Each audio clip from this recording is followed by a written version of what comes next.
Thank you very much, ladies and gentlemen. Good evening once again, and welcome to the Talk of the Town at the Jamaica Pegasus. Rest assured that our highly elevated position is not necessarily a marketing ploy directly linked to the product that you're about to hear about. But we want to welcome you. It's my honor and delight to have you here as we celebrate really development and particularly a timely move to combine the best science and the best of herbs, including the renowned Jamaican herb, to create really a timeless benefit for all humanity. And it's going to start right here in Jamaica, and we're glad that you could be here to share in this official part of that initiative.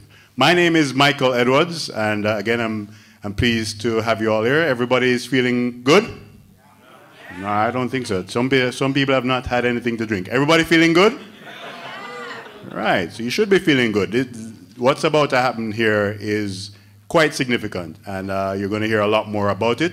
I'm going to introduce, first of all, before I hand over to the gentleman who's going to take you through the rest of the evening, just briefly introduce the members of the head table. You're going to hear more about them as we go on. To my left is Dr. Joel Moody. He's with the research team at Timeless Herbal Care. Yeah. And then I'm going to skip over to my far right, and we have Mr. Ernie Eves, QC. And next to Mr. Eves is Mr. Rami Kleinman from Hebrew University. That's in Israel, by the way. Yes, sir, the chair for Israel. That will remain hidden for now. But I'm going to bring to the podium, a gentleman who loves Jamaica, of course, is Jamaican, has represented us in many spheres. He's a lawyer. He is involved in entertainment. He is involved in business. And he's involved in putting Jamaica where it rightfully belongs, at the forefront of health, wellness, and prosperity. So can I get an applause for that before I introduce him? And keep it going, ladies and gentlemen, as I present to you Mr. Courtney Betty, the President and CEO of Timeless Herbal Care. Thank you, Michael.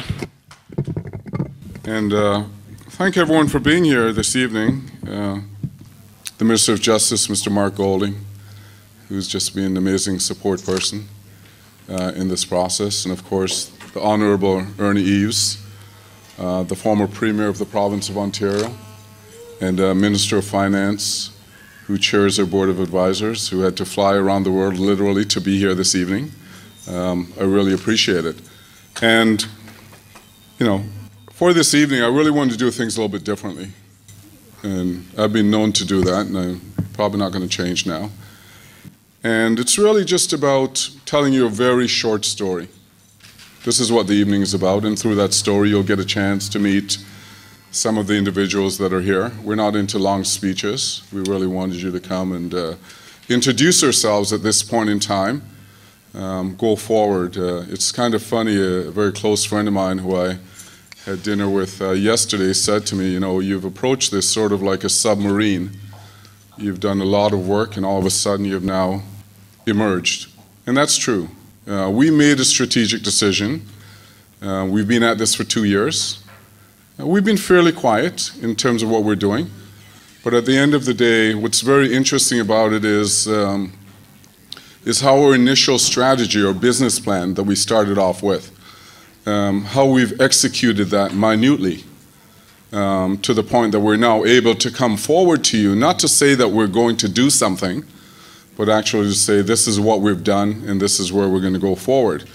So as an attorney myself and a former senior legal counsel at the Fair Trade Commission, and having helped to carry out the deregulation of telecommunications in Jamaica, having formed JACAMP, the Jamaica Association of Composers, Artists, and Music Publishers here in Jamaica, working with the World Intellectual Property Organization, I've had a history of contributing to the development of my country, and I take that seriously. And when I looked at the opportunity that was emerging in terms of medical marijuana, from the Canadian perspective, we've had a very strong, amazing program for 10 years. Blaine Dowdy, who's my close friend, he's going to speak about it and the benefits that come from it shortly. We've had a program for about 10 years. And it's a very fascinating situation because, and Blaine will speak a little bit, we have a conservative government in Ontario, in Canada right now. Probably, Ernie might say, one of our most conservative governments. But Minister Harper, in fairness to him, started a new industry. And he's come out and said he's created a $2.5 billion new industry for medical marijuana. And so we're seeing the emergence universally, whether it be in the United States or Israel, which we'll hear a little bit about. All over the world, this industry is now emerging. And so a light bulb went off in my mind, and I thought, well, Jamaica, I mean, we have this tremendous product here.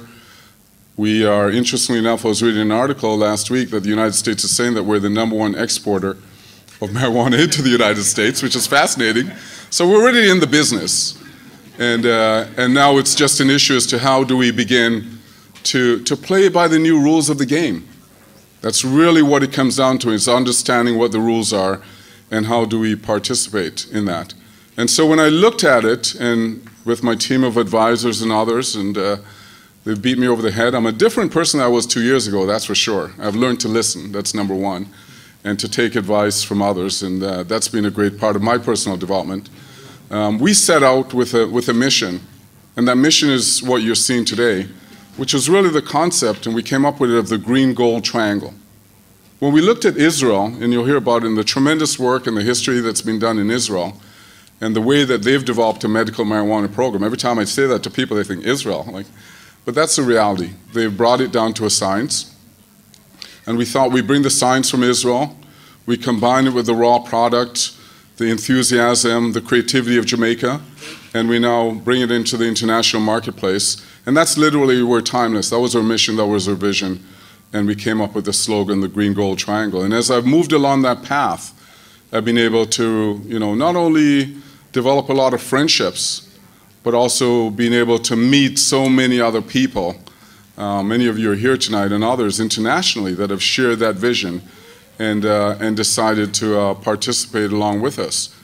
And it's a difficult challenge in Jamaica sometimes. And first of all, I love Jamaica, and you'll never hear me say anything negative about Jamaica, because I think we're always trying to do our best in everything that we do. But whenever you try to introduce in an environment, in any environment, something that has been a cultural taboo, along with so many other different elements that you're dealing with, it's challenging. It's challenging politically. It's challenging socially. It's breaking down those barriers between different classes. And so even though, and I know that the Minister of Justice, I'll ask him to say a few words. I hadn't asked him before. We'll speak about the other issues of decriminalization, legalization, which as a lawyer, I personally feel that someone should not be convicted or charged with something that's going to end up having a tremendous impact on their future earnings and their lifestyle, just for, smoking marijuana. I think there's an issue with that. So personally, I take an issue with that. But at the end of the day, our focus is on the medical side and the benefits that come from the medical side.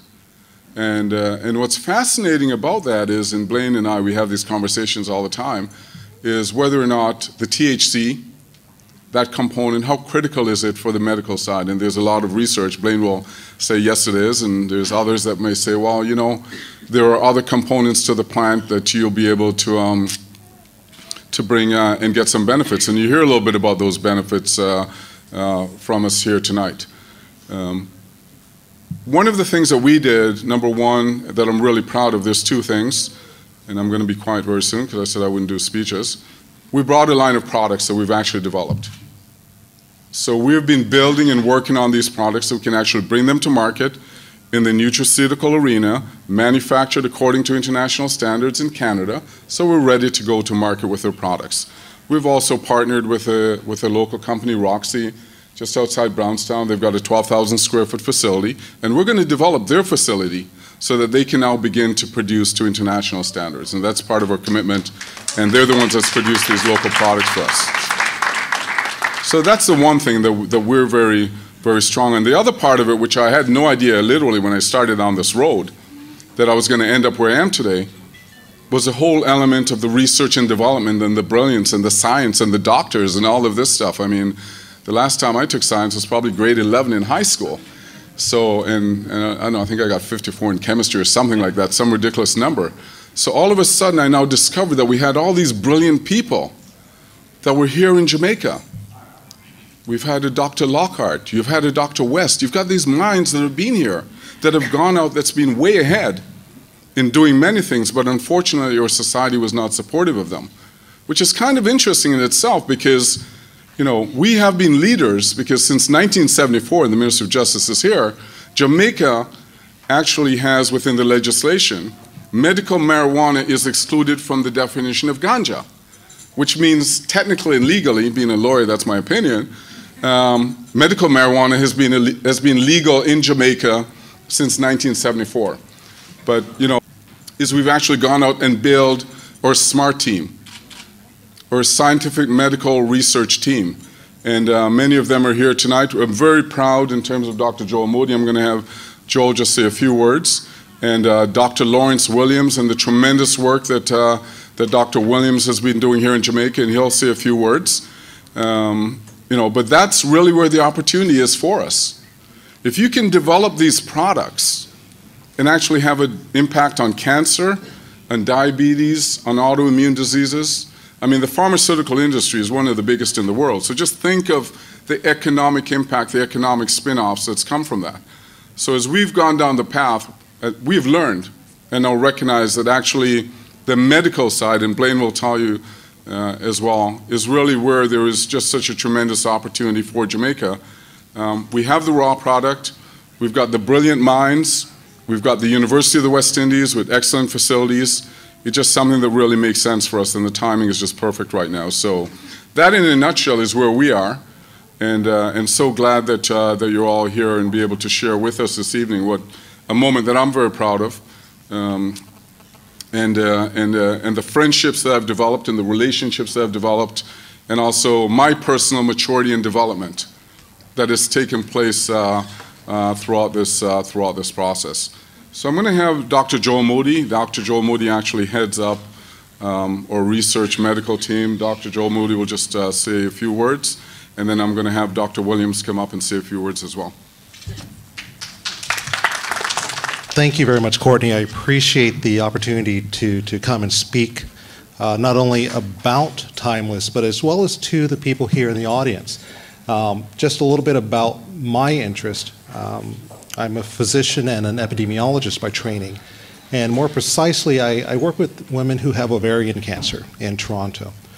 And if you ever know anything about ovarian cancer, it's not a very nice disease, and the outcome is not very good.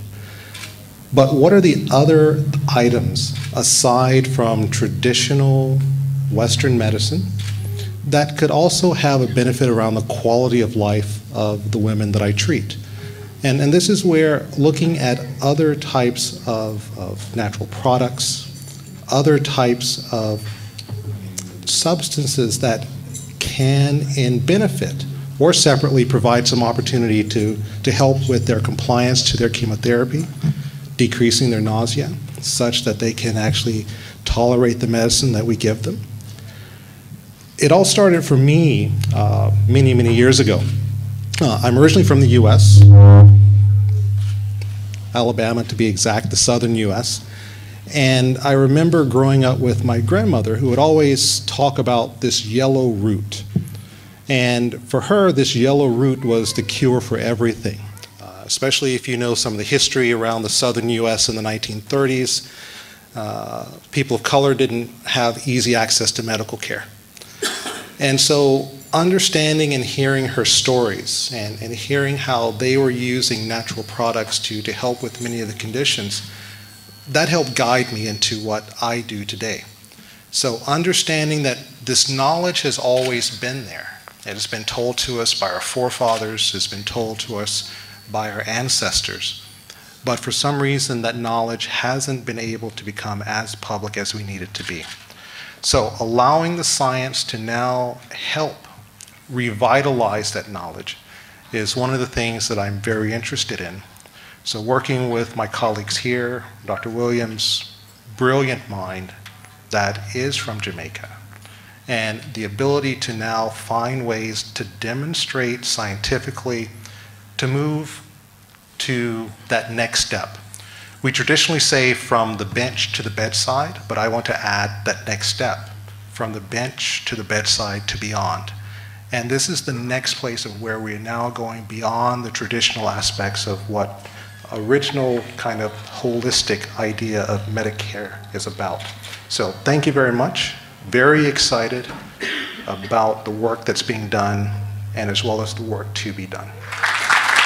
And the gentleman that I've just had the pleasure of spending a lot of time with is one of the most humblest people that you're ever going to meet. But what's interesting is when I sit back and I observe his interaction with other people in his profession, and he goes on and he speaks in the scientific manner, the kind of awe that they show and the deference that they show towards him. Certainly one of Jamaica's great scientists and researchers, Dr. Lawrence Williams.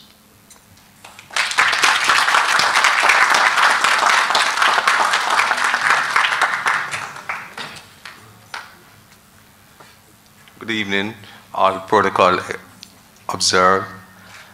And I must say thanks to Courtney for making this great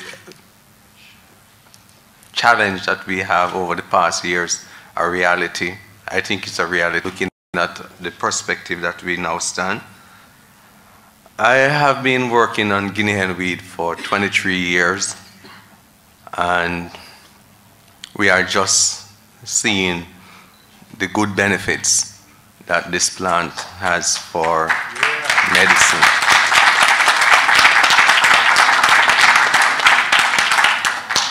It is a very long road to any successful research development. But the interesting thing I want to leave with all of you tonight is that in our bodies, there's an organ that they call the thymus, that when it is involuting, that is when it is dying off, we are all becoming prone to degenerative diseases. And that is something that you cannot stop. But the compound that we have isolated from the guinea hen weed will reverse that process. And I think that's a great accomplishment that we are going to be seeing in recent times coming. And the formulations that we have now developed are based on this molecule. I think we should also consider the prophylactic treatment of this molecule. The thymus normally involutes or atrophy or degenerate at about age 28, 32. And when this involution takes place, you become prone to degenerative disease and cancers. And the trisulfide that we have isolated seems to reprogram the thymus to prevent these diseases from taking place. I think that's the greatest thing that we have found so far, other than its direct toxic effect on cancer cells and leaving healthy cells safe. I also congratulate Courtney for bringing the Hebrew University to our shores. And as you know, science is a very expensive research endeavor, and we think we can benefit from this cooperation. I think it's a wonderful thing that he has done. Thank you very much.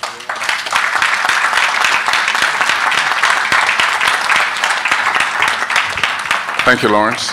And what we wanted to do tonight was a couple of things, and I'm going to do one of them right now. You know, we have to be tremendously respectful of our history and our culture. I think it's critical that we understand who we are and where we're from. You know, it's interesting, you know, my background, my family is from Westmoreland the Clark, and I understand my great uncle was the one that helped to start Jamaica National. And I'm very proud of the work that he's done. And so knowing your history, there's a sense of pride and all of those things that, that go along with it. And when it comes to Jamaica and the Maroons, I mean, I don't think there's any other ideal that we can all aim for in terms of their contribution to us. So I just wanted, for this segment, just for a brief moment, just to recognize the Maroons. And I've got Colonel Lomsden here, and I'm going to have him come and say a few words. But before I do, I wanted to just have a little bit of a, Mama G, just bring a little bit of a tribute to us.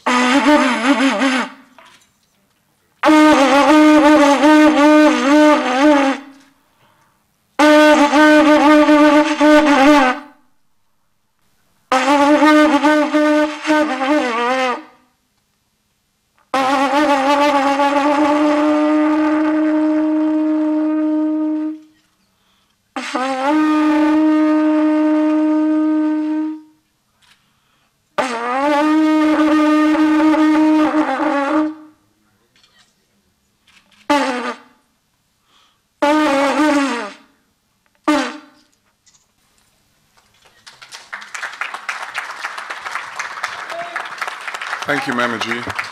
Now, the event has tremendous implication. Rather than me trying to explain, I'm going to have the Colonel just come up and just give a quick summary. Because in many ways, what you just heard was what the Maroons used as a call to action. And that's one of the reasons that we're here this evening, is really to begin that and continue that process of a call to action. Yanking Pong bless all smarty pre. Champong Nani. Come sikim bebo. What I said was three, a dialect, an Akan dialect that the Maroons still use.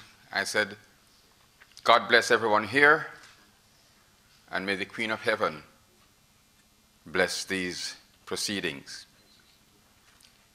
Mama G, I must say, has been elevated to a very high status. She has been installed in Suriname as the first female grandma from Suriname by the Surimaka Maroon grandma, who is coming here to Charlestown to install her at our conference in June as that. Mama G blew the conch shell, which one set of Maroons from Tortuga blew. The Maroons in Jamaica blew the abeng, a horn, a side-blown horn, the first wireless means of communication. And it is tremendous, tremendous that the Maroons are being acknowledged here in terms of our medicinal use of plants and our original values. And so we thank the organization for this, and we do hope that benefits will accrue to all of us, including the Maroons, because here we are speaking about a growth agenda. So many times we speak of growth agenda, but there's no real how to achieve this. And here we see this is definitely a growth agenda. Krabaitin.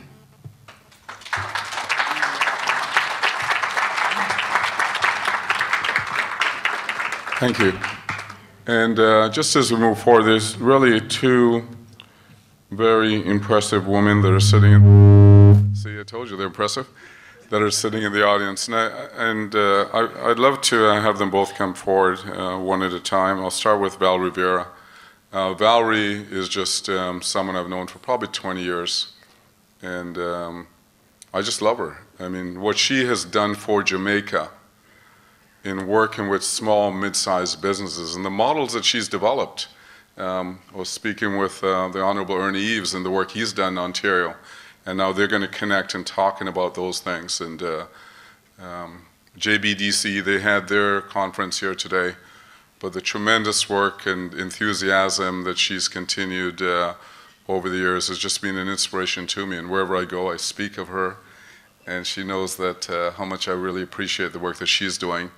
And we're glad that JBDC is one of our partners, because part of our model is not to go out and reinvent the wheel. There's so many people that are producing soaps, lotions, oils, and all of these other elements. Can we see how we can help to build their businesses? And that's part of the partnership that Valerie and I have. So, Ms. Vera, the microphone's yours. Evening, everyone. You know this is impromptu, right? But Courtney gets everybody to do what he wants, right? You said me that. Just want to say how proud we are of Courtney's efforts. And of course, JB, I've known him for so long. Since we were what? Must be 3, because you know I'm only 18. So, and I know how much he supports and appreciates what happens here in Jamaica. And he knows I'm evangelical about traditional Jamaica. And we are looking forward to really having our small business people participate in this growth agenda. Because as he says, it has to be all-inclusive. Everybody has to be part of that process. And the culture, the wealth, the richness of Jamaica is for all of us. And therefore, we must all be a part of that agenda. And my group is ready, willing, and definitely able to be part of this very, very exciting process that's taking place. Thank you very much.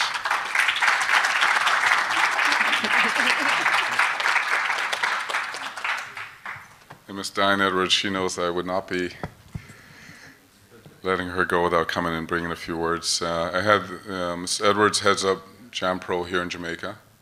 And when you talk about investment, I mean, this is a tremendous opportunity if we position ourselves. It's kind of interesting. Last week, I was reading that the Parliament in Bermuda has just put forward a study and a recommendation that now Bermuda become a medical marijuana hub. Now you think about that for a second. Bermuda is now looking to develop medical marijuana. So again, it's a tremendous investment opportunity, and JAMPRO is the agency that will handle most of those investments coming in. Ms. Edwards, please. Oh dear, Courtney, I thought you'd forgotten about me. I apologize for my voice because I've come off a flight and I've got terrible hay fever, which I got in London. So I'm sure Courtney will find a remedy for that. But really, really glad and proud to be here this afternoon. We think this is such a tremendous opportunity for Jamaica. Obviously, we've got a huge brand out there, a brand that has tremendous name recognition, but a brand that we have not potentialized for our own benefit and for our own profit. We really need to seize the moment and to take hold of the opportunity that Timeless Herbal is bringing to us today.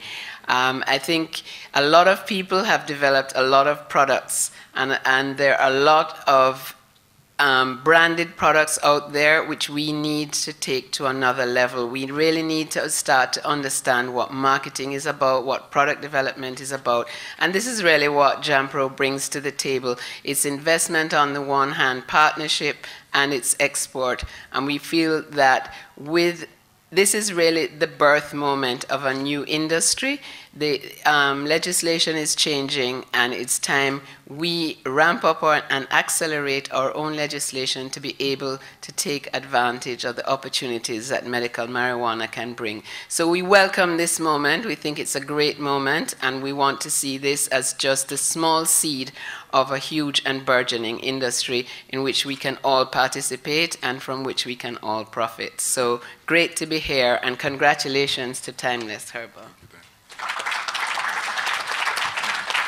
And I told you this was a story that was going to weave in without any ado.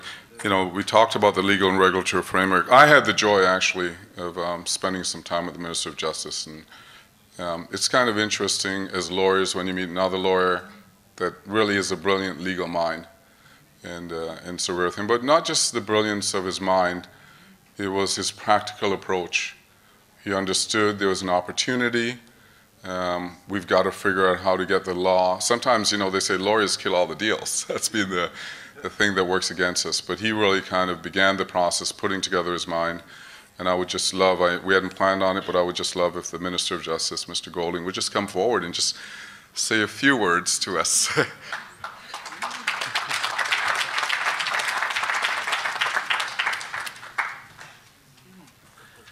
Thank you, Courtney. Thank you for inviting me this evening, distinguished visitors who are here, members of the Timeless Herbal organization, and ladies and gentlemen in the audience. I just wish to commend Courtney and his team for the approach that they have taken to this endeavor. There's tremendous interest, of course, growing interest in the opportunities that this plant presents for Jamaica. And we are coming from a scenario where it has been made illegal under the law of Jamaica for many, many years. Nevertheless, there is, as we've heard, a fairly substantial industry in Jamaica operating. And there are the opportunities now to move from a situation where we only have an industry which is essentially operating outside the law to look at the opportunities to create good industries that will be operating within the law.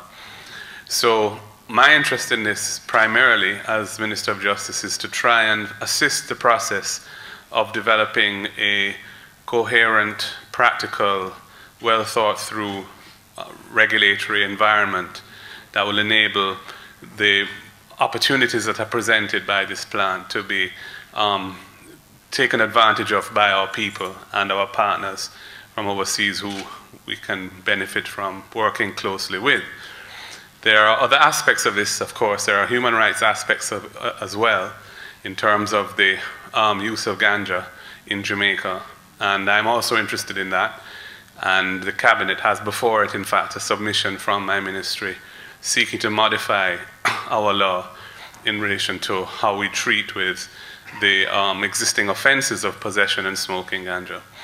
But there's also a committee which has been established by the Cabinet, which I was asked to chair, which is a multi-ministerial committee seeking to develop the regulatory framework or the policy proposals around a regulatory framework for a medical marijuana industry and industrial hemp industry and any other industries that this plant offers to Jamaica. So I know there's tremendous pressure in the media and elsewhere to do this very quickly and we may miss the boat and so on. But we are trying to approach it with an open mind, but in a measured way too, because there are lots of, it's not a simple business given the realities on the ground in Jamaica, and we want to try and do it in a way that makes sense for our country. But having said all that, I think the partnerships that are being forged here between Canada, which has been a pioneer in allowing medical marijuana to emerge, and in Israel, where the science is particularly advanced, I believe, and Jamaica, where we are, of course, pioneers in the science of marijuana, going back into the 70s. And this is an area I think that Jamaica has an advantage, a competitive advantage, the whole area of nutraceuticals. We have the culture of the herbs and spices, the indigenous culture, which is represented here by Colonel Lumsden and the marvelous conch blower, Mama G, respect. And we need to tap into those ancient, that ancient knowledge and leverage it, apply science to it as well to see how it can be applied beneficially in a modern setting, not just for our people here, but for the world as a whole. So I just close by thanking you for inviting me and commending you and your efforts working with the University of the West Indies and others, and pledge my support in trying to make this happen in a way which would allow Jamaica to comply with our international obligations, because as a government, as a sovereign nation, we can't ignore that, but to take advantage of the opportunities to find new ways of moving forward with this plant, which are lawful, but sensible and helpful to everyone. So thank you very much. Two individuals that are here that really have been leaders of this process here in Jamaica. One of them, Mr. Paul Burke. I'll recognize Mr. Burke just for the work that he's been doing. And Delano Seavright, who's here, who's going to come and give us greetings. Because I don't want to do this to Delano. It's just an amazing work that he's been doing here in Jamaica. Delano, come forward, please.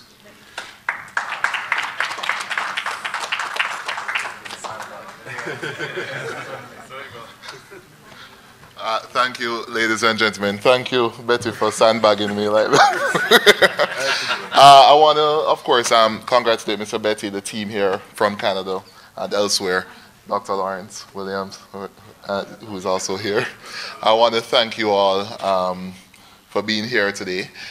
Medical cannabis, the absolute potential to really turn Jamaica around is absolutely amazing. I'm happy to see the support of JAMPRO, one of the critical stakeholders here this evening, and other critical stakeholders from Westmoreland and elsewhere. But Jamaica has a marvelous opportunity to really transform itself with medical marijuana. Nobody is saying it's a panacea. Nobody ever said that. But in terms of the opportunities for real development, the opportunities for young people, the opportunities for science, for research, to rehabilitate academia, to rehabilitate our economy, to rehabilitate business, enterprise, manufacturing, and so on, it's absolutely unbelievable. And whilst I believe over the years people have been really skeptical about the reform movement, certainly over the last 2 years we have seen an absolute turnaround. Of course, Dr. Sanjay Gupta's CNN documentary certainly did a whole lot of favors for us, even transforming my own parents' position on the issue. And certainly the response so far from the government has been pretty favorable and very reform-minded. And the unity and the progress that has been made so far is good. And we just need to move forward as quickly as possible. And timeless is going to be critical to that process. And I want to thank them and congratulate them for the excellent work that you have been doing. Thanks. Cheers. Thank you, Delano. You know, there's one of the scriptures that really says that herbs is for the healing of the nation. And when you look at the two leaders and what they represent, Mr. Paul Burke from one side, the orange, and Delano from the green, it really shows the possible unity. One of the few areas that we can see that there's a common basis politically here in Jamaica. At this time, I would like to take the opportunity of introducing a gentleman who I've known for a long time, and his wife as well, Isabel, who I've worked with, and he's going to tell us she's actually taught here in Jamaica. But the Honorable Ernie Eves, former Premier of Ontario, Minister of Finance, one of the first Minister of Finance in over 50 years that brought in 2 back-to-back balanced budgets. Right. Oh, sorry, Ernie. He had to do 3 back-to-back. Controls a budget of about $70 billion Canadian, so not small by any means. And but Ernie Eves have really, developed a relationship with, primarily because he's an individual who takes a position. And in some situations, it's been interesting as we've exchanged stories.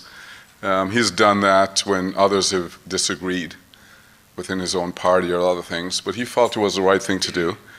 And he was just going to bring greetings and some of the tremendous experiences that he has, and how Canada and some of these things that we're doing here in Canada could play a critical role in helping Jamaica.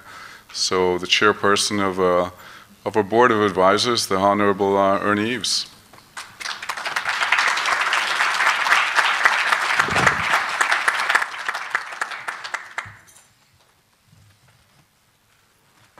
Well, thank you very much, Courtney, and it's indeed a pleasure to be here. Those of you who know Courtney as well, or perhaps better than I do, you know that he has a way of making you do things perhaps you hadn't thought you were ever going to do. Many months ago, Courtney first approached me about would I be open to the thought of perhaps serving on a board or an advisory board to deal with medical marijuana. I don't know what, I thought perhaps you'd seen one of my interviews. You know, these are one of these questions that politicians, especially in Canada and the United States, are always asked, you know, have you ever smoked marijuana? Bill Clinton's answer was yes, but I didn't inhale. My answer was very truthful, yes, but only at Toronto Argonaut football games, because they used to lose every freaking game of the year. So at least I had an excuse. And when I found out there were 282 varieties of marijuana here, that piqued my interest even more. You know, it's interesting. It's always interesting being a former something. You know, Jimmy Carter, the former president of the United States, said, you know, it's great being a former president. Now when people wave at me, they use all the fingers on their hand. Think about it for a minute. You know, I thought perhaps I might get a chance to meet Usain Bolt when I was here. I haven't been to Jamaica in years and years. You probably don't know this, Courtney, but at one time I had the second fastest schoolboy mile in Canada. Now it paled by comparison to Usain Bolt's times these days, but it's something I'm very, very proud of. And you mentioned my wife, Isabel. Isabel actually taught English at Calabar here many more years ago than she would probably care to remember. So I do have an affinity for the country of Jamaica. I've known Courtney for quite some period of time, both directly and through some mutual friends. In fact, Aubrey Zeidenberg, a mutual friend of both of ours, was very instrumental in putting together this tripartite approach with Jamaica, Canada, and Israel. I thought I'd just talk for a few minutes about, I understand that the Jamaican government may have some issues with legalization and different approaches. But I can tell you, as Courtney's already alluded to, if one of the most conservative prime ministers in the history of Canada can find his way to legalize medical marijuana, I would think that there has to be a way to get the job done.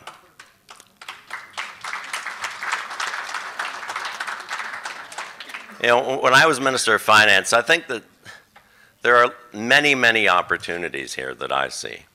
I think it's absolutely great that we have the University of the West Indies and we have the Hebrew University of Jerusalem involved. We have the country of Canada, the country of Jamaica, and Israel, the countries involved. I think that's a tremendous tripartite approach.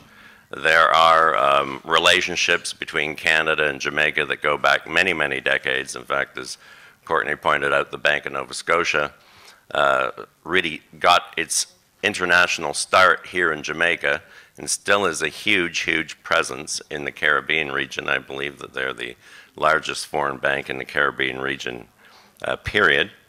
We were talking earlier today, you know, Rami and I were talking about the fact that Israel and Canada have become closer and closer, especially with Mr. Harper's government and his approach to those bilateral relationships.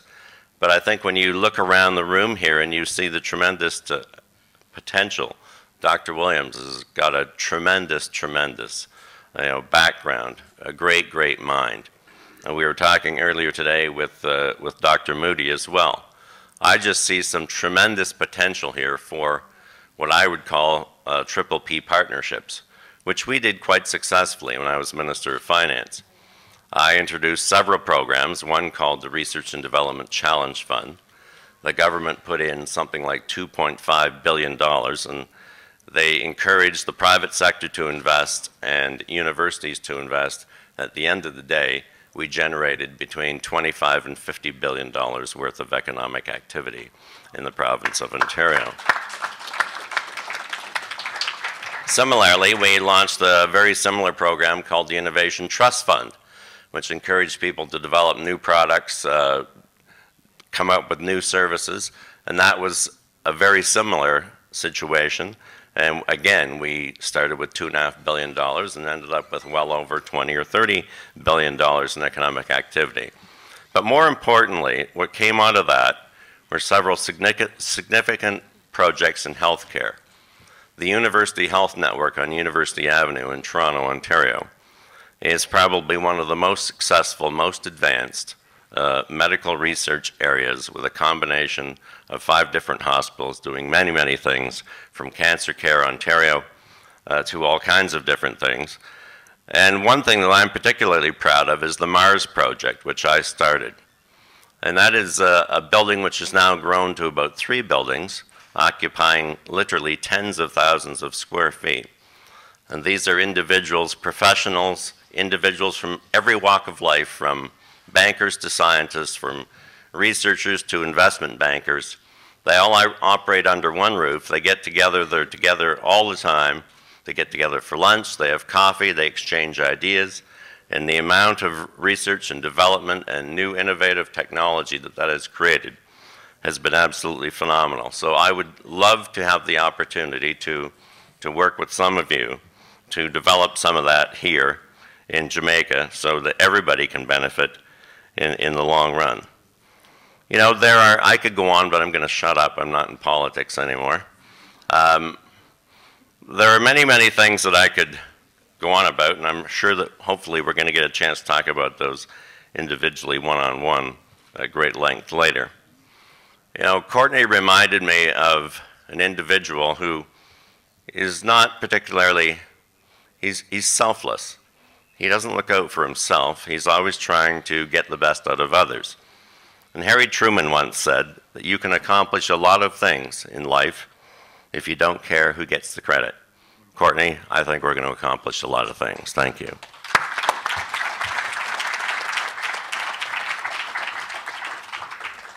Thank you, Mr. Eves. I just want to recognize a couple of individuals who, from the musical side, and actually, you know what? They've got to both come up here. They're both very close friends of mine. Aaron Silk, Leroy Sibbles. Come forward, please. They can't have both these guys here. I used to be very involved working on the music side, and both of them came out to support me, so I'm just going to have them say 1 minute, just a quick hello.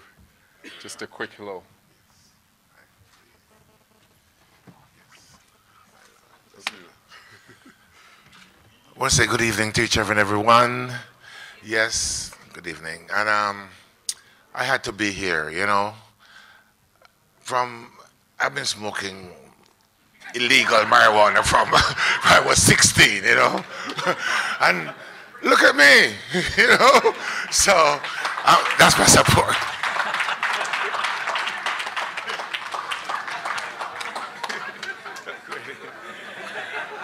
A blessed good evening to everyone, you know. Well, I'm not going to be straight out like Leroy, so, you know. Well, I'm a man from Manchester, St. Elizabeth, and you know, they always say from St. Elizabeth to Westmoreland, the best herb, right? Because that's where the sun is most hot. And, you know, when you say the medical, the scientists and the people can tell you that, you know, where the sun, where the heat is, produce the best herb. All right? So we know from this project, we know that St. Elizabeth and Manchester and Westmoreland is going to be. Blessed love.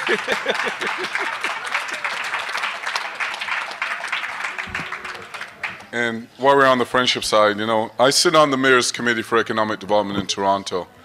And part of my role there is really trying to engage and ensure that the various multicultural communities get an opportunity. And it was kind of interesting because one of the communities that there was some discussion was the Persian community and their lack of involvement in some of the opportunities, though very, very successful.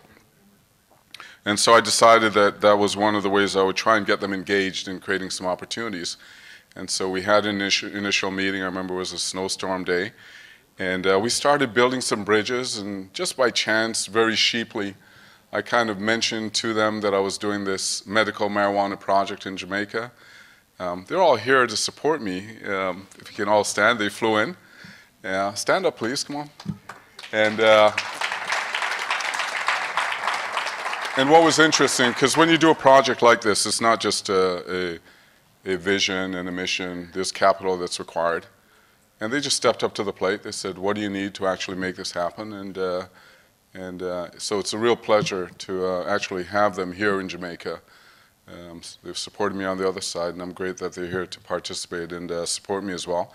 And the other person I've got to recognize just coming forward to say a few words is Blaine Dowdy. Blaine is one of the leaders in medical marijuana in Canada. And I won't tell you his story, but all I can say is now Blaine is now Bay Street. Now that's like Wall Street. That's all I'm going to say. He's now Blaine. So this is the new Blaine right now. I haven't quite gotten used to that side as of yet, but I'm sure he's going to do both as he now enters the corporate world and the side that he's been working on. My great friend Blaine Dowdy. Wow, quite the introduction. Greetings, everyone. Thanks for coming out tonight. It's good to see a lot of familiar faces out here, and it's a real honor to be in front of all of you, being able to make this speech. As Courtney has alluded to, we have gone corporate. We've done a lot of fundraising on Bay Street. We've actually been quite successful in our little trot around. I don't know if any of you have ever seen a show called Dragon's Den. Very much like that. We were pitching medical marijuana to all the big bankers and investors all across, well, Bay Street, which is kind of Canada's Wall Street. And it was an incredible response. There's actually looking like a bright future for this on the investment side of things. It seems that all these older gentlemen have these young children who get very excited about medical marijuana. And then they decide, oh, if I want to be in with my children, maybe I'll invest in this project and then I'll be cool again. Well, jokes aside, there's actually a great business opportunity here.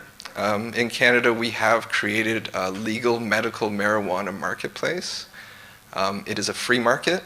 It is open to import and export, regulated by some international agencies. And this is an amazing opportunity for Jamaica. In Canada, our program only allows for raw herbal marijuana. So no extracts, no oils, nothing of the sort. And Jamaica has been specialized in growing raw herbal marijuana for quite a long time. Jamaica actually has unique microclimates you won't find anywhere else in the world, which would allow for the production of very specific terpenoids, terpenes, and flavonoids, and also cannabinoids, which make the unique therapeutic medicinal properties of this plant come to life. This is very important for Jamaica. You do have a gem. This land,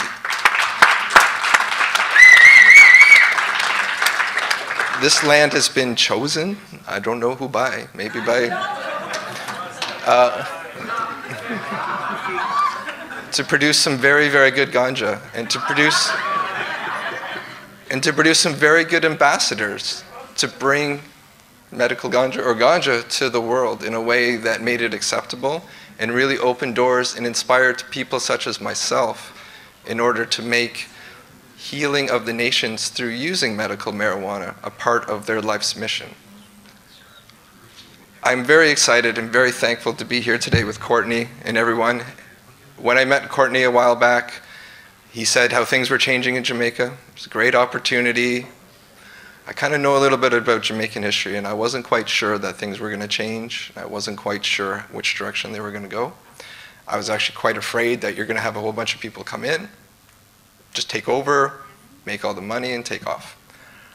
I was really impressed with Courtney's vision to get in with the indigenous people, with the Maroons, with the Rasta community, to bring the political sides together, as he's shown tonight, and to the artists, everybody, under one big tent, to move this issue forward, because there is an opportunity, and it has to be done right.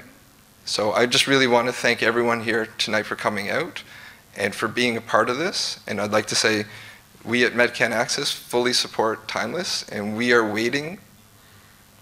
I'm here for medical ganja.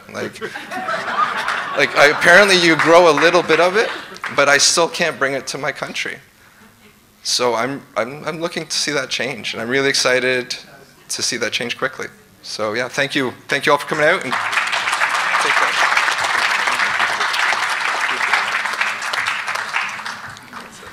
Thanks, Mike. And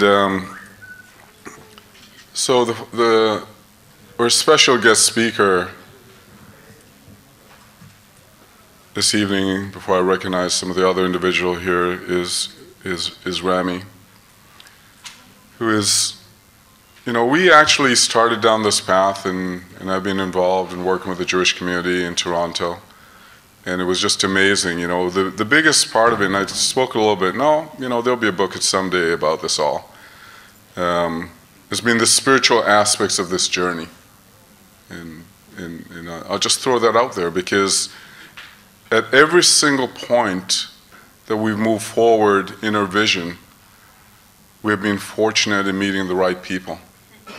And this is really what it's been. It's been a tremendous success. Not because of my efforts, there's some that says not by might, by power, but really by the belief in that there is a greater power. And in that way, I've been really fortunate. And Rami, just when we met, stepped up to the plate immediately. He changed his plans to be here, along with Honorable Ernie Eves. And Rami said something, his wife has undergone and had some medical challenges. And he said that this is the first time he's actually missed a doctor's appointment throughout that process, so that he could be with us here today. And I'm going to let him tell his story, because he's just jumped in and said, Courtney, these are the pieces. This is how we can help. We want to help. We want to build those bridges between Jamaica and Israel. And I will play a role in helping to do that. So I really appreciate it. And he's here today. He literally came in for tonight. He's going to fly out tomorrow morning after we take him to one of our special places, Strawberry Hills, so he can enjoy the morning. But Rami, I really appreciate it. And thank you for being here with us this evening.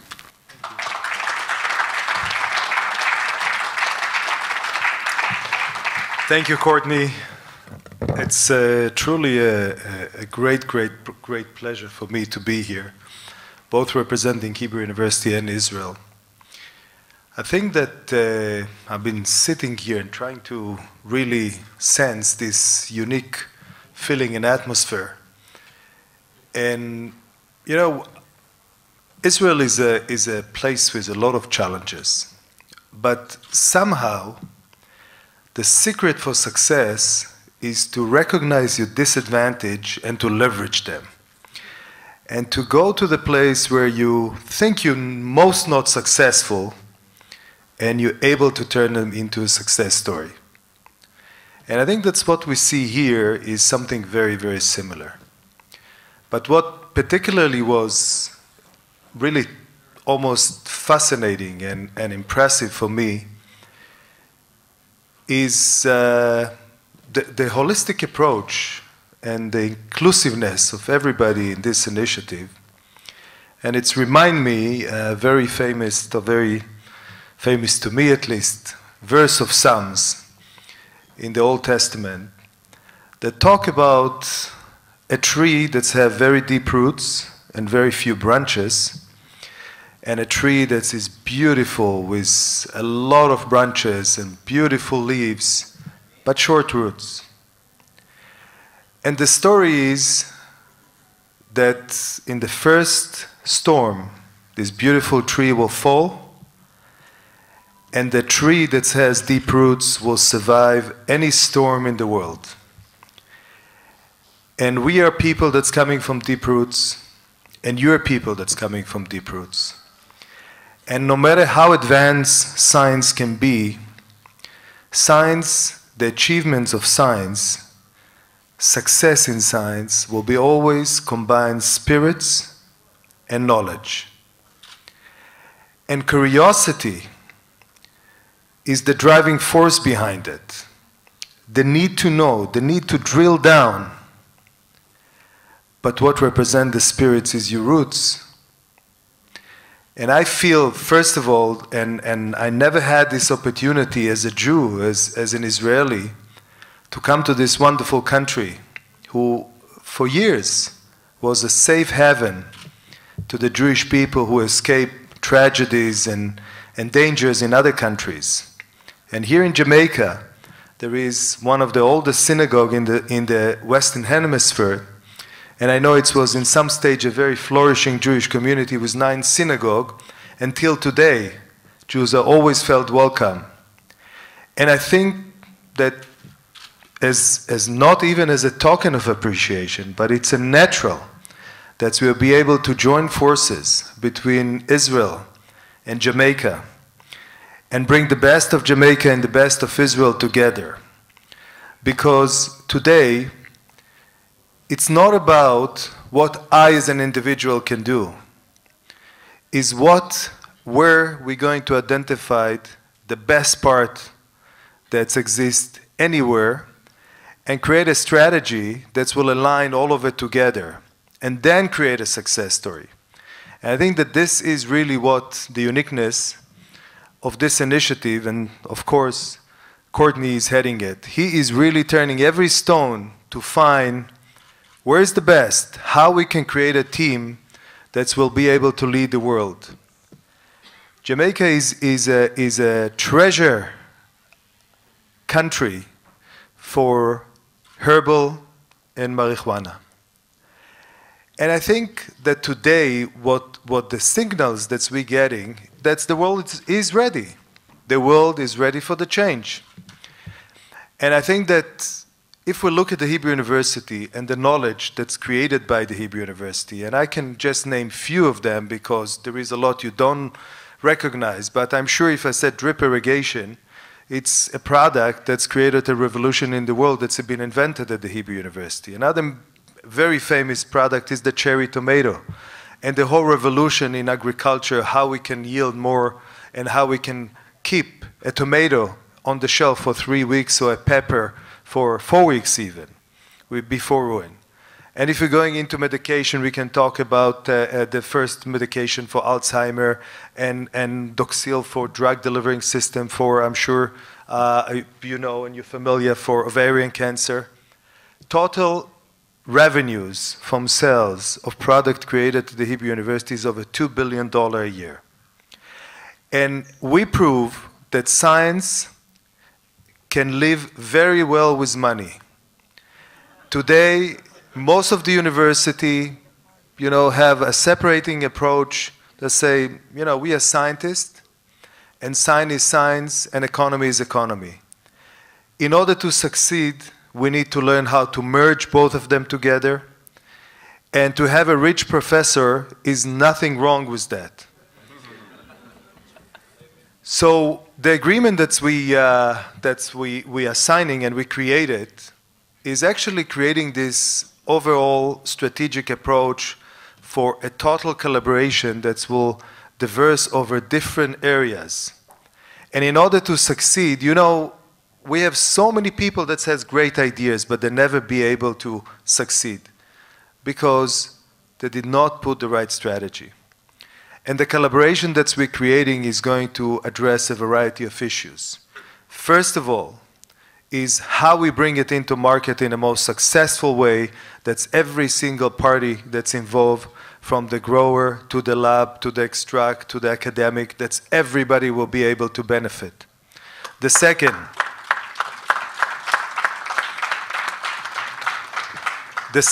how we bring the best scientists the best scientific team in the world, and you have leading scientists here in Jamaica.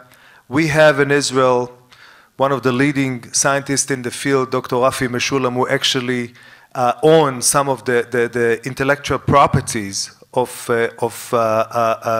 how to separate the pharmaceutical and the medicinal part from the others, and create this winning team that will be able to bring the best product into the market.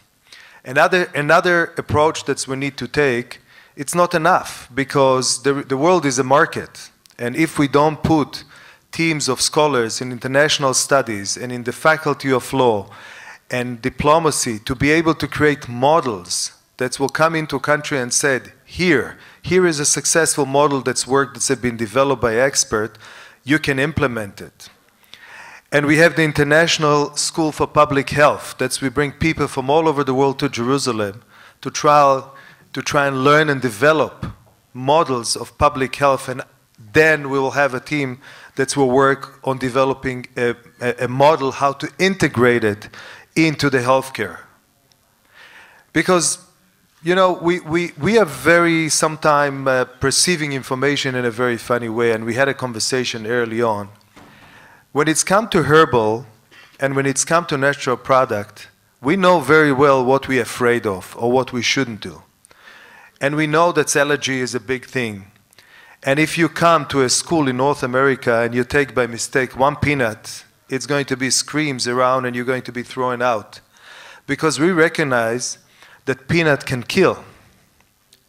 So if herbal can kill, and if we say look for the disadvantage, we know for sure that herbal can heal as well. But the world choose not to go and to be very suspicious on this part. And I think that's becoming into a day and age that we're going back to our roots. We're taking a pause.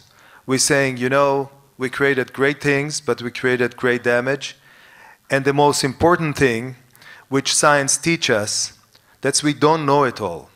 And even when a scientist receives a Nobel Prize for a discovery, it will be another scientist, and it should be another scientist, that will question this discovery and will continue to study and will continue to investigate and will want to go into the roots of things in order to prove that changes are possible.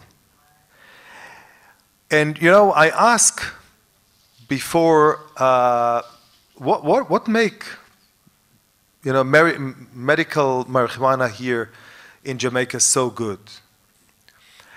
And it's, you know, there is a lot of reasonable and there is a lot of logical explanation of microclimate.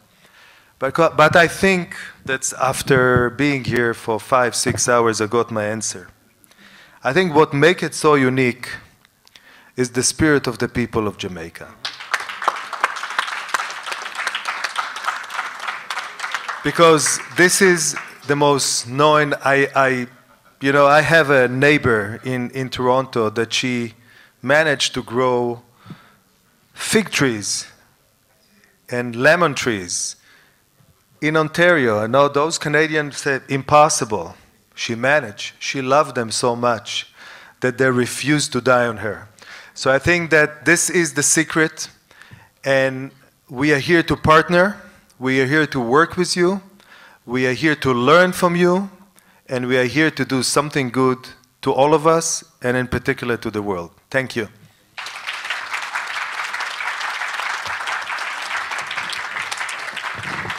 Thank you, sir. I'd be remiss if I didn't just ask Professor Nesson just to come up and say a few words. Charles? He's been doing a lot of work here in Jamaica and just seems to be here almost every weekend, trying to push this forward. The great thing about Charles is just his commitment to not only the Rastafarian community, but also to the Maroons, and wanting to see how he can play a role in advancing that.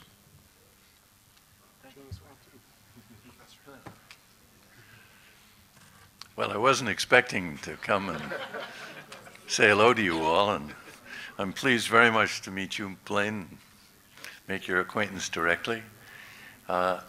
there's just no question that something very deep is afoot in the world. There is a change that's taking place. We all feel it, and we all have a sense that Jamaica has a tremendous role to play.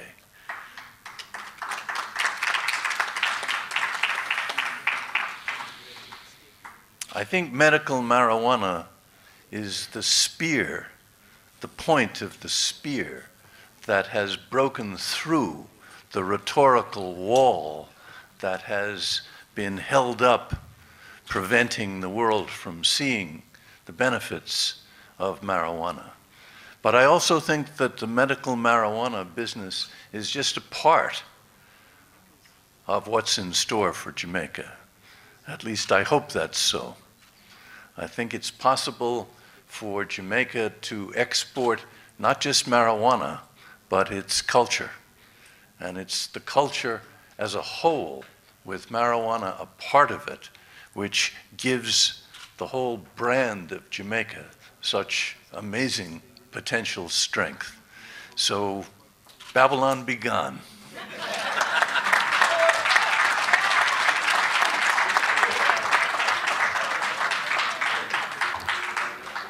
Thank you, Charles. We're just a few minutes.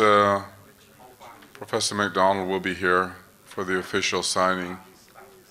5 minutes away, Mr. Burke has pointed out to me. You know, it's interesting the level of commitment that we all have. And with Professor McDonald, his commitment to the university is he's actually coming from a graduation ceremony. Which is, so it should be in about 5 minutes. I'd really like Professor Delgado to, I understand she's here, to come and say a few words.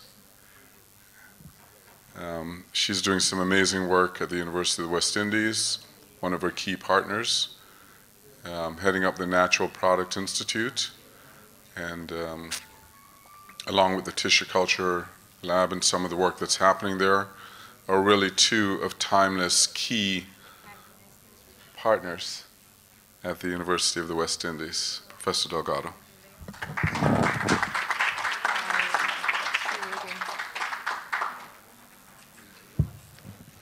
Good evening, ladies and gentlemen. Good evening. It's my great pleasure to say hello to you from the Natural Products Institute from the University of the West Indies.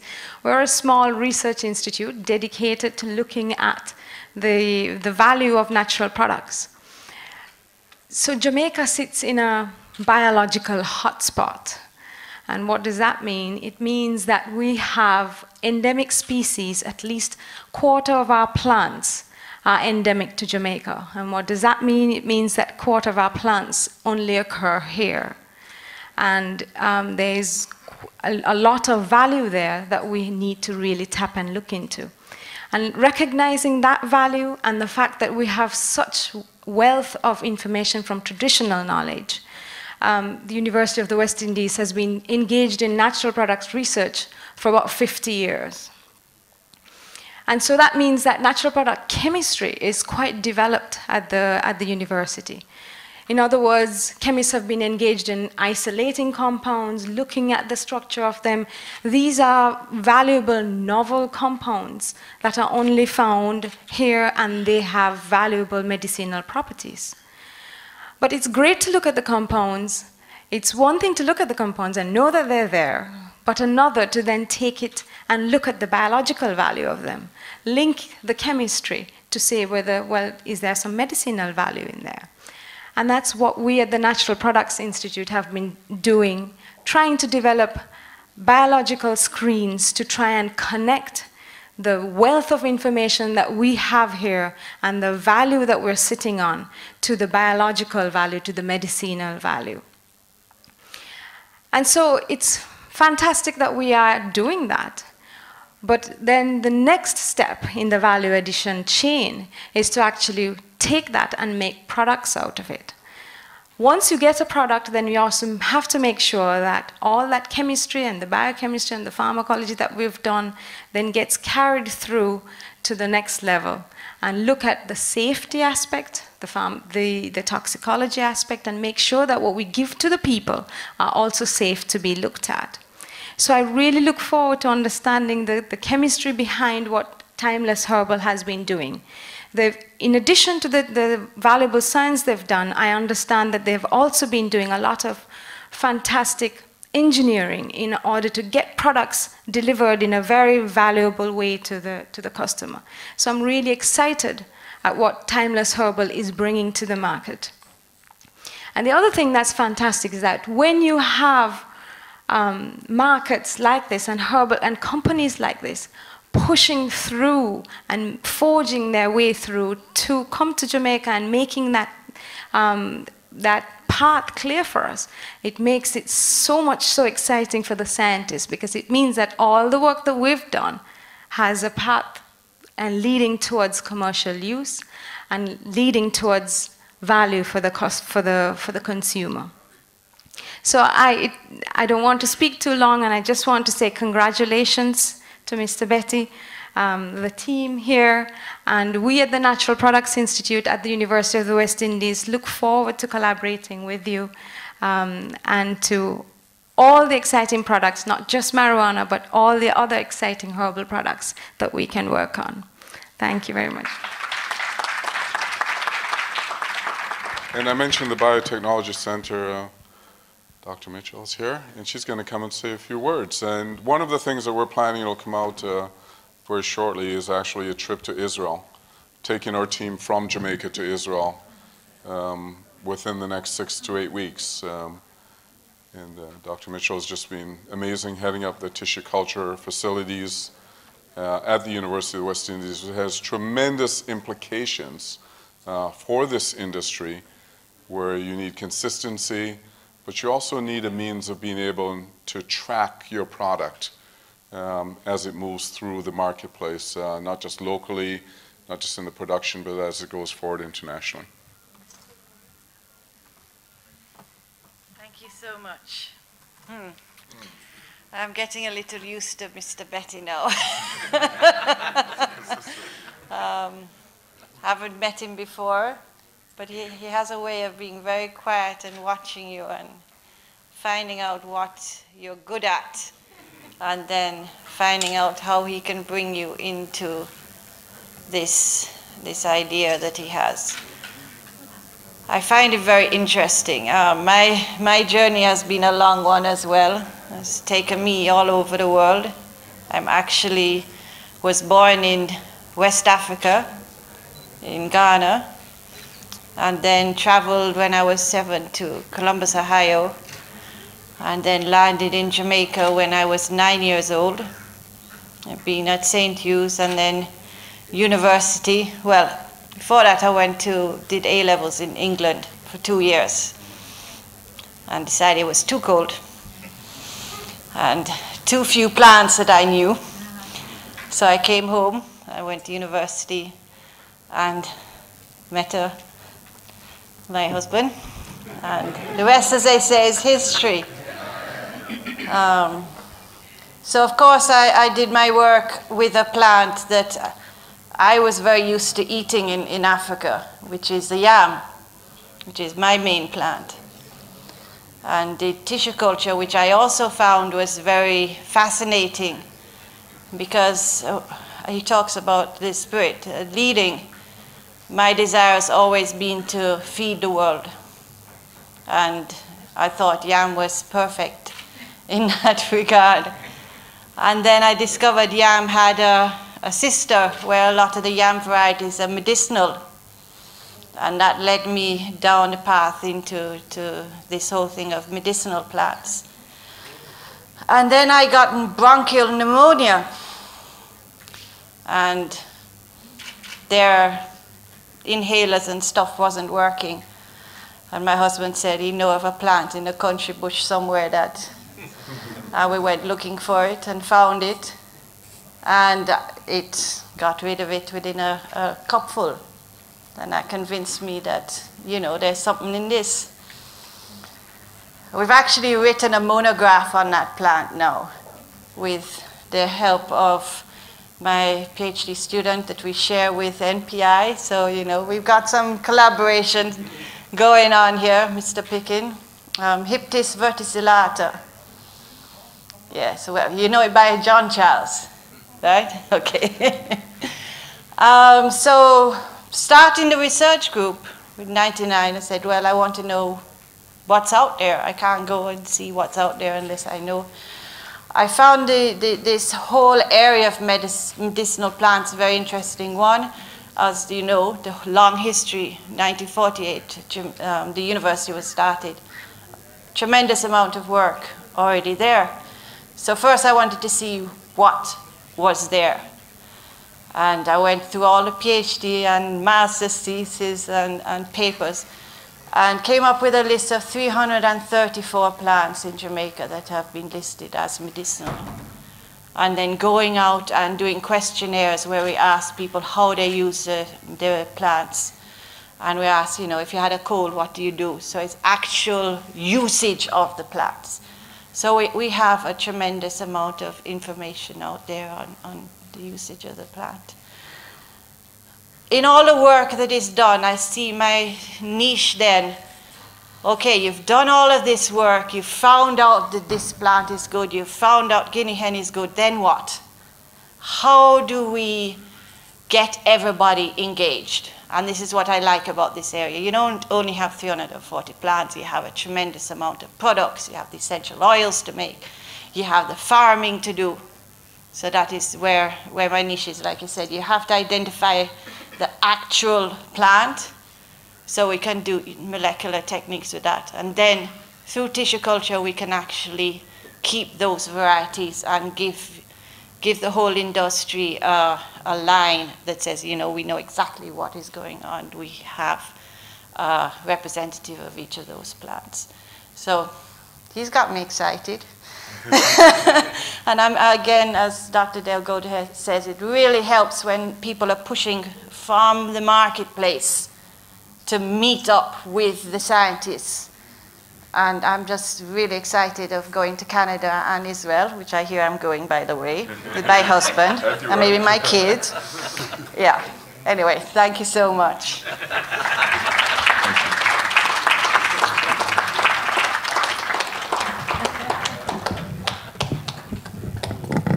This is great. Thank you so much, Sylvia. And again, we see those as two of our key partners as we move forward. Just move over there for a second. This almost feels like, you know, Bob Marley walking on stage here, you know. How are you doing, Archie? And, you know, it's great. Professor McDonald, you know, since I met him through the assistance of Mr. Burke, I've just been so totally impressed. Because I tell you why, you know, Jamaica, we need leaders. We need leaders that are prepared to step forward. You know, it always amazes me as I go forward and attend many of these different functions, how many complaints you're constantly hearing. This one's not doing that, someone's doing that, government's doing this. And part of leadership is being prepared to make the tough decisions. And when you look at the tremendous work that the University of the West Indies has done over the years, but we also know that change needs to take place to be able to move it forward. Because things have, you know, over time, it's a little bit different now. It's no longer just the idea of getting your PhD and the academics and graduating with a degree. Universities are actually, and when you look at the Hebrew University of Jerusalem, I found it fascinating that 33% of the research that they do is actually commercialized. They bring those products to market. They develop those patents. They do all of those other things, and they have a commercial arm that carries that out for them. Why is that important? Money. And the level of patents that the university actually owns. They actually own the patent of a very famous gentleman, Albert Einstein. all of his patents rest there at the Hebrew Institute, and many others. And I think you've got more Nobel Prize winners than 9 Nobel Prize winners. Right? So they've been doing this and created a formula. And so when I did the research and I met with Professor McDonald, I said, you know, why don't we explore some of the things that we could do? And he was just, let's get it done. And I truly appreciate his help and just the fact that he's here with us, having had a very long day and going through a graduation ceremony. Ladies and gentlemen, the principal of the University of the West Indies, Mr. Archibald MacDonald.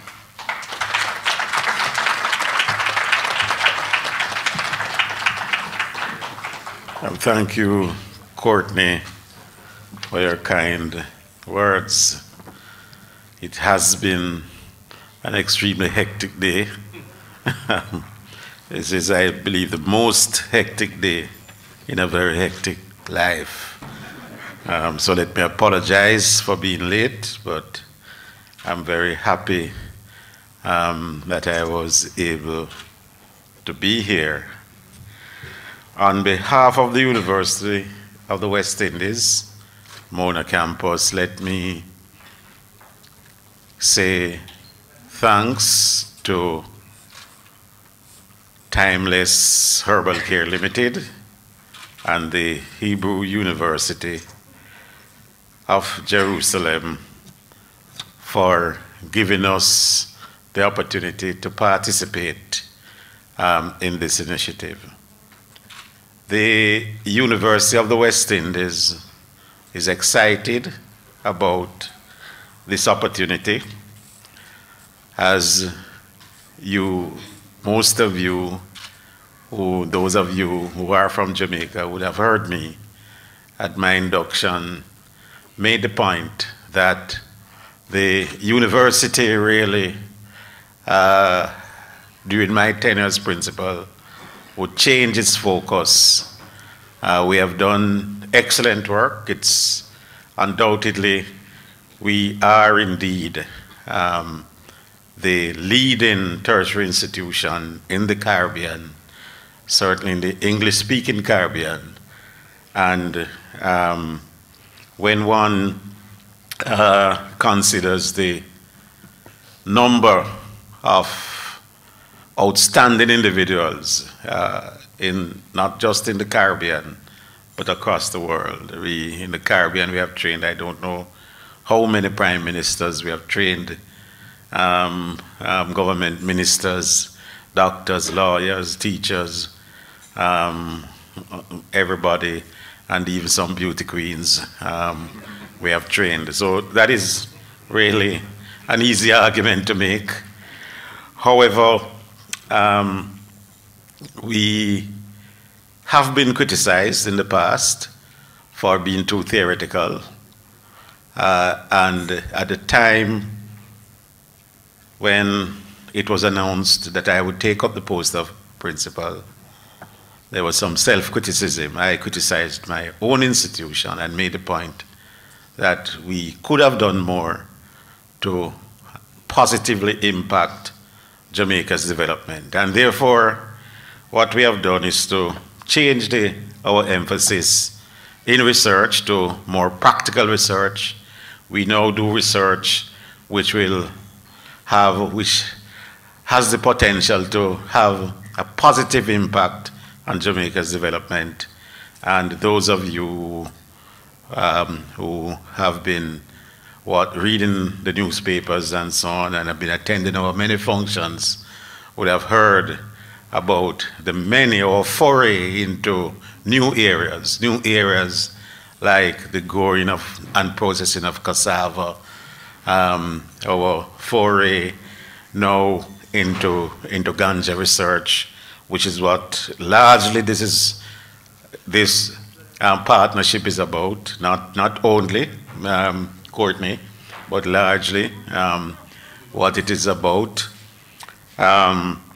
But I really would like to make a few comments about that, because I do believe that we are in this country, if you are not, I am tired of 40 years of stagnation, a stagnant economy, and it hasn't got to be so. Jamaica now has an opportunity to grow its economy. Jamaica has an opportunity to participate in an industry which will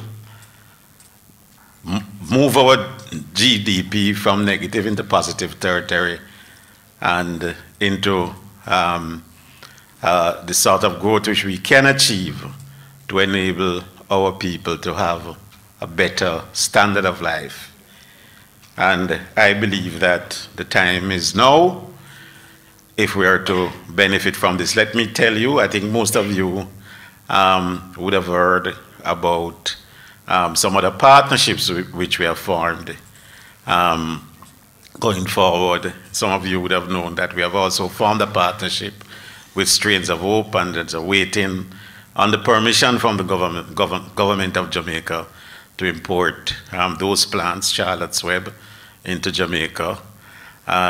We have a range of products coming out of our Biotechnology Institute, and we are in fact seeking